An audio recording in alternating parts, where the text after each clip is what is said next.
guys, welcome back to my channel. So in today's video, I'm going to be talking all about my favorite fragrances for this upcoming fall. However, I do feel like I find it hard to distinguish between fall and winter fragrances.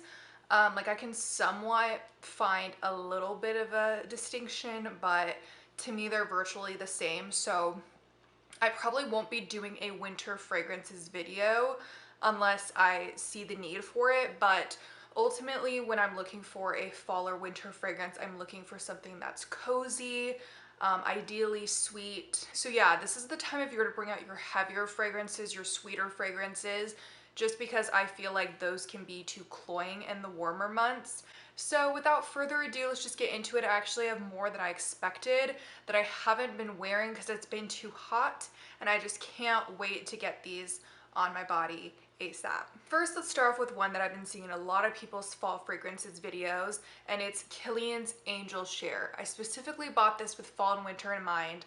I sampled it before I purchased it, and I remember thinking it just smelled like an apple pie. It was really nice, really gourmand, really perfect if that's your vibe. But I didn't see the uniqueness until, I don't know, until I got the bottle. I honestly feel like sometimes when you're sampling, especially with those 1 milliliter dabbers, you don't get the full effect of the fragrance. The atomizer is pretty good. So once it's all over your skin, it can be quite overwhelming because like I said, this is a heavy fragrance. But I feel like in the fall and winter, it would be perfect. This is very sweet, very warm, like the warmest in this entire video. The apple is so cinnamony, and Kilian does the best boozy notes. I think it's cognac if my mind serves me correctly, and like I said, it's sweet because of the praline. I don't even think there's apple in this, but everybody says it smells like apple pie because it does. Cinnamon apple pie to be exact. So I definitely recommend you guys try it out. I just realized my necklace has been effed up this entire time. Anyways, this is just an excellent fragrance, and I definitely think it's worth the money. Okay, this one, Azarro's Wanted Girl. So this does get talked about on Fragcom. It's not completely underrated, but I still feel like it does not get the hype it deserves. I feel like this is such a good gourmand. It's just delicious, you guys. I don't know, like I feel like I smell a lot of sweet fragrances and they're just so basic. Like I don't know, it smells like artificial, or it's just not unique enough, like nothing about it is exciting. But here we have dulce de leche. I don't know, like a lot of companies will say there's a dulce de leche note, there's a whipped cream note, and I just feel like it's just vanilla, like they're lying. But with this, it's definitely something different. Like I believe them when they say it's dulce de leche. Not real dulce de leche, but like, you know. Anyway, it also has pomegranate and a lot of other things. This is quite heavy. It can be a little cloying, but I love it because it's a powerful fragrance. Like, I don't see myself using this up. I bought it off of Someone on Mercari. This is amazing. Very, very sweet. Could be headache inducing. It even is on me sometimes. I've been wearing it during the warmer months, and it's a lot, but it just lasts so long. Like, I'm so impressed by it, and it isn't that expensive. I don't recommend buying it at retail price at like Kohl's or anything, but you could find a pretty good deal on it like anywhere. Okay, then we have Replica's Mesa Margiela Replica Coffee Break. Okay, so I've always said that this is quite masculine. It is a feminine fragrance. Like, to me, I don't like to wear masculine scents, but I am coming around to a masculine influence, like in Bal de Freak, or I don't know, I can't think of anything else right now, but like this, for example, this could easily pair on a man. However, this warms up on the skin, so you do start to get that milky lavender, and it definitely gets sweeter on your skin. So at first I smell the coffee. I know a lot of people say they don't smell the coffee, which is insane to me. Like, I don't know, I just get the coffee. It's very well blended with everything, so it starts to smell like it's something else, but it's still coffee. And like I said, it does get warmer and sweeter on your skin as it goes on, so maybe if you don't like the opening or you don't like it on paper, definitely try it on your skin because this is amazing. Okay, I zoomed you guys out a little bit, but let's move on to Mugler's Angel Muse. So a lot of these fragrances I've worn recently because they're not too fall wintry to me, but this one I feel like I'm not touching this probably until the winter, but maybe the fall if it gets cold enough. This is just heavy on the patchouli. It almost makes me a little bit uncomfortable because I do associate patchouli with home fragrance, like incense. That's just what I've always associated that scent with. So it is uncomfortable for me to wear it on my skin. So I do find myself mixing this all the time with like vanilla 28 or bare vanilla, or literally any sweet fragrance I have, I mix with this because I just need a little bit more sweetness than what it's giving me. But it does have the nutty chocolatiness. I used to say I didn't smell it, but I think once your nose develops, you'll smell it a bit more. If you're still new to fragrance and you still like super sweet gourmands from Bath and Body Works, like this is going to throw you for a loop, because that's exactly what happened to me. I was like, what the heck is this? Like, how do people wear this when I first got it? Because it was at the beginning of my fragrance journey. But I kind of get like the Nutella vibe. I still feel like it's a cacao, like a darker chocolate. It's not too obnoxiously chocolate. So if you don't like those chocolate cookie scents, but you want a chocolate influence, like I definitely think that this is pretty amazing. Yet I don't feel like it's too bitter. It's just not overwhelmingly sweet and fake like some of these childish fragrances. I love a good childish sweet fragrance. Like, I adore those. But like, if you want a more refined fragrance that's still classy but has a gourmand element, then this is really, really good. But you have to like patchouli or be willing to come around to it. Did somebody say chocolate greedy? I have Montal's chocolate greedy. I've tried so many Montal samples and this is the only one I've liked. I mean, there have been some that I think are decent, they're just not my style, but this is the only one that's stuck.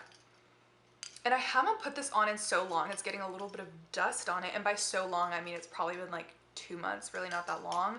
But this was love at first sniff. And every time I wore it, I just felt like it was perfect. So this is definitely nothing like Angel Muse. Angel Muse has heavy patchouli and it's just, like I said, more of a darker chocolate. This is like a soft, airy chocolate. It's more milk chocolate than the dark chocolate vibes. I think there's like dried fruits in here. There's definitely tonka bean, which I think is what's making it really, it's just like slightly more wearable than if it was just a plain chocolate fragrance. Let me put this on right now because I don't know, it makes me nostalgic. I wore this a lot, or I think I purchased the full bottle at like, ooh,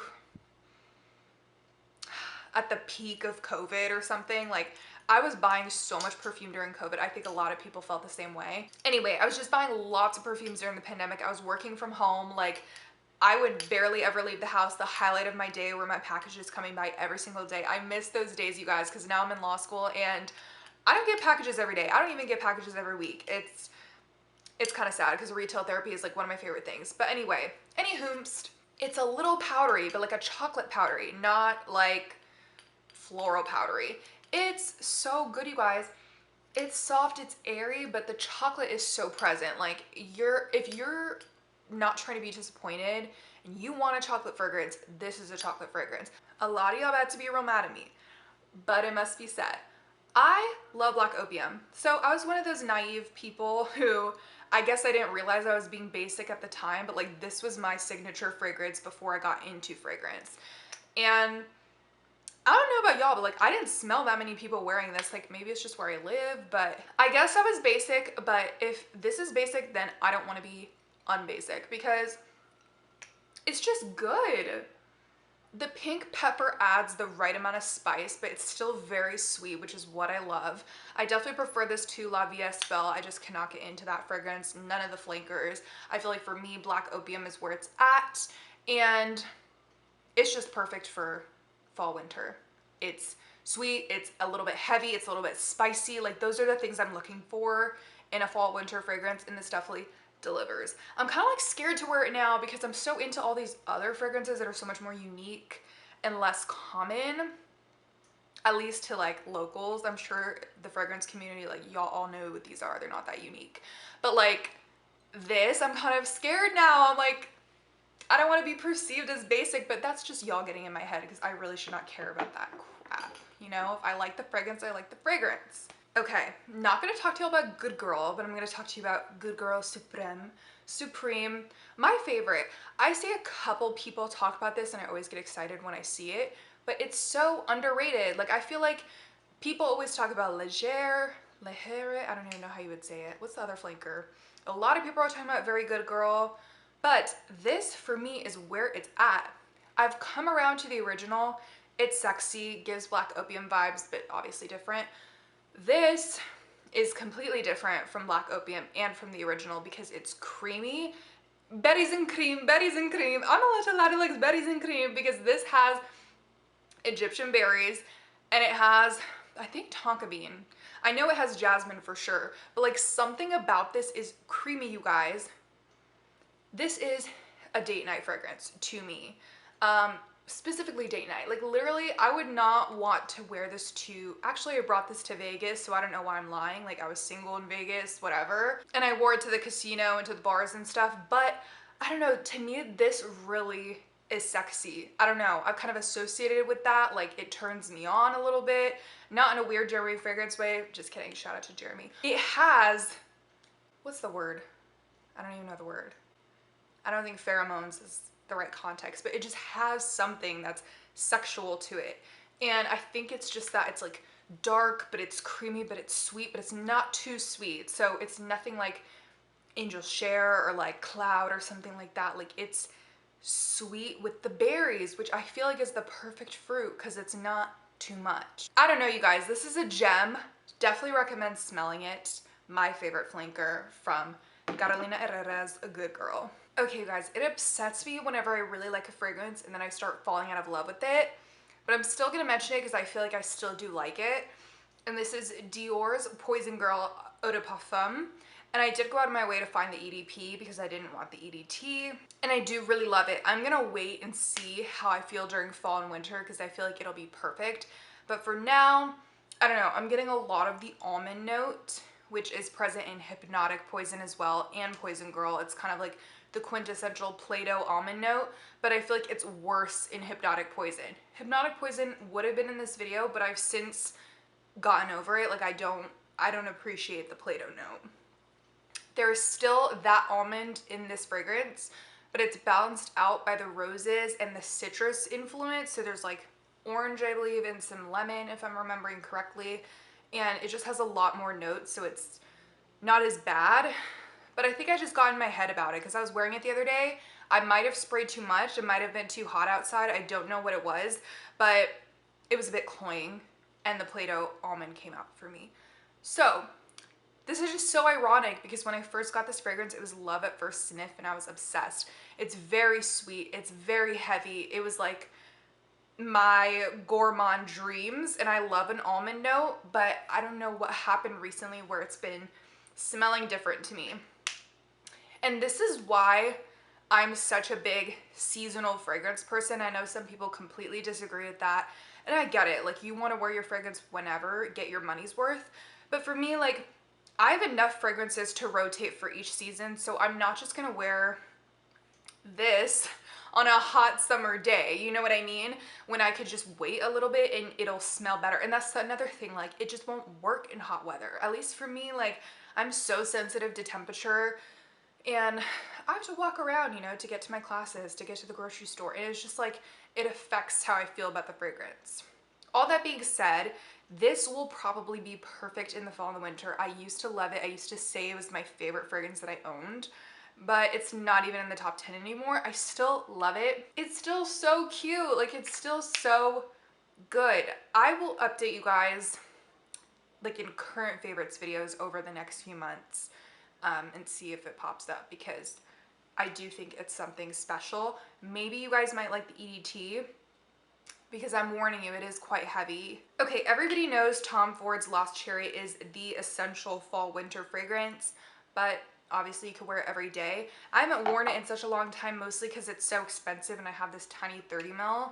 I'm obsessed, you guys. Like I used to not like this fragrance. Now I love it. It's in my top 5. Like the sour cherry is so realistic. It's so juicy. It's kind of like a sour cherry candy, but it's not cough syrupy. It's not medicinal. It's just amazing how they were able to blend all the notes in a way that wasn't offensive, because with the boozy notes and the cherry, that could go left. It's amazing. I think it has almond in there as well, which is another thing. It could have gone like the powdery Play-Doh note, but it didn't. It's just really amazing. Is it worth the money? I don't know, probably not because of the longevity. So I really love Duo's Cherry Casino. This is mixed with Baccarat Rouge 540's Extrait de Parfum. Not literally, but like it's inspired by the two. I would say it lasts a bit longer, but it's not like it's a beast in comparison to Lost Cherry. But like Lost Cherry has the worst longevity. This is like 6 hours, I don't know. And it is a bit sweeter because of the Extrait's influence. But I said in a video before that it's like 80% Lost Cherry, 20% Extrait, maybe 70-30. So you're still getting so much of the Lost Cherry. They have a couple different other Lost Cherry dupes. I think they have one that's just Lost Cherry. They have some that are like Lost Cherry and something else. So I really like Duo. I've gotten a few questions about Duo on like my TikTok and my Instagram. I definitely recommend them. I've ordered from them like 5 separate times and I've had no issues. I mean, it is like 1 fluid ounce for, I don't know, like $60, but they're always having discount codes, and you can't return anything. So that's the thing, you guys, if you don't like the fragrance, you're gonna have to resell it somewhere. So just warning you about that. I already have one that I didn't love too much, but so far so good.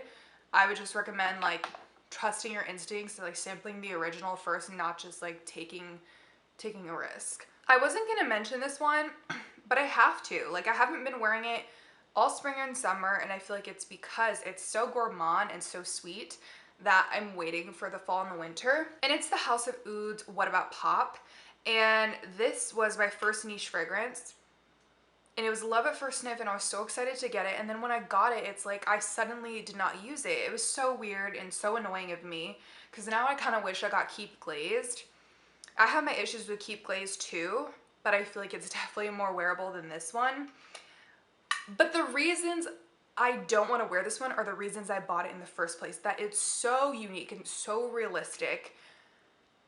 Buttery popcorn, but it's also like kettle corn at the same time. It's sweet. It's not just buttery, sweaty popcorn, oily popcorn, but it's just real. Like, I don't know, it smells like popcorn. It has caramel influence as well. So it's kind of like maybe like a caramel butter popcorn. I think it has an ebony note or something like that. And I do notice that in the dry down, like something, there's a depth to it slightly. But yeah, it's just kind of cloying at times. It is like a very intense fragrance. Like if you don't like popcorn, you don't want to sit there smelling like popcorn, you may not like it. But it's so unique. Like, I don't know, this is just so special to me. I adore the packaging. I adored the presentation, and I don't see myself getting rid of it. But I do wish I used it more because it's so unique and it's so pretty. It's just, I don't know, I guess I'm kind of like overwhelmed with all my fragrances. I always end up choosing something besides this, but I need to make it a point to not do that because, hello, I bought her for a reason. You guys, Bath & Body Works Into the Night. This smells up there in quality with like Black Opium, Good Girl. I'm not kidding. It's deep and dark and sexy. I feel like I don't own another fragrance that's like this deep. I don't know what it is about it. It has Raspberry Noir, Amber, Rose, Patchouli, Mocha Musk. I definitely think it's that patchouli. I don't know what Mocha Musk is, but I definitely get it. It's like a slight dark chocolatiness, but like, ooh, I love the raspberry. Like, this is such a good scent, you guys. Like, don't play with her. Lastly, I want to talk about Girl of Now by Elie Saab. One of the first fragrances I bought once I started getting into fragrance, and I love it. I wore this very recently, and it's very cloying, very sweet, if you notice a trend. Almond, pistachio. I want more pistachio in modern day perfumes, like new perfumes. I don't know what people are afraid of or what people can't nail about it, because I feel like, I don't know, I haven't been able to find another good pistachio fragrance. Orange Blossom, like syrupy, thick orange blossom. Very heavy, very gourmand, very nutty, very sweet. I don't know what to tell y'all, but if you don't like those things, then you won't like it.